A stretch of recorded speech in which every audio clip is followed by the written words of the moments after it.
Почитувани присутни, денес слушнавме како младите читаат, раскажуваат и размислуваат. Но младите имаат уште нешто да ни кажат. Понекогаш зад прочитаните книги, зад насмевките и успесите се кријат прашања, дилеми и пораки кои возрастните не секогаш ги слушаат доволно внимателно. Следува моја авторска песна "Крик на мојата генерација". Ве поканувам внимателно да ја се слушате. Живееме во време недрема, генерација на осамени полуроботи, родени во години кој никаков си воен конфликт, што за среќа не прераснал во војна. Живееме во земја во која политика има и во фрижидер. Тоа не ни носи безгрижност. Мислите дека сме деца и ништо не разбираме. Ја осудувате нашата незаинтересираност, но не забележувате дека и нас не плашат лошите вести. Не болат вашите загрижени погледи, што се повеќе ги има. Мислите да можеме без мобилен телефон, без интернет, без социјални мрежи. Што нудите во замена? Што правите за возврат?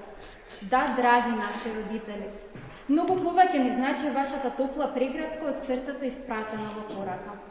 Сонцето пуба во сјаја, кој утринското кафе го испиеме заедно, дури и молку.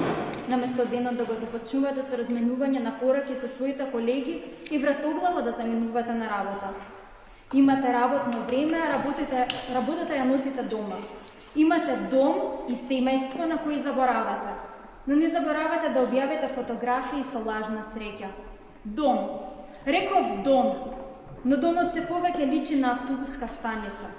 Се разминуваме во ходници, се затвораме по соби, секој во својот свет. Нема време за семејни ручеци, за разговор, за приказни. Куќите мирисаат на скапи парфеми, а не на топло лепче. Па добро, зарем вие не нас создадовте по ваша, а не по наша волја? Ги забележувате нашите негативни страни, а сте забележале ли можеби копнеш? Забележавте ли потреба сериозно да разговараме? Сте се обидели ли наместо да не замолчувате и да го плаќате вашето отсуство да најдете време за нас? Време? Времето што лета. Ние растеме и пораснавме. Забележавте ли? Растењето не значи само поголем број чевли, повисок клас. Растењето обликување, градење, а вајаете сте вие. Блиско сте меѓу нас од ден на ден исчезнува, а за тоа не сме виновни само ние. Мислите дека сте ни пружиле се, дека сме среќни, но повторно има нешто што ни недостасува. Вие. Затоа дозволете ни да бидеме среќни, да бидеме деца, барем уште малку.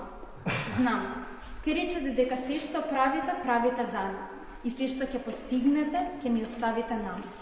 Заборавате дека материјалното е минливо и безвредно, наспроти духовното и споменето. Вредностите се тие што ќе не направат човек, вистински родител и родолог. И само тие можат да не задржат на ова парче земја, без да купиме карта за ледво напознато. Благодарам.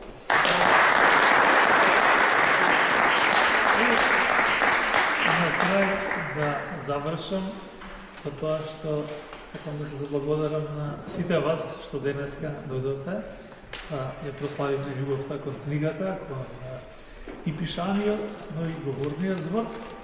Во оваа прилика сакам да се заблагодарам и на Ведрана за нејзиното безпрекорно подушевувачко водење.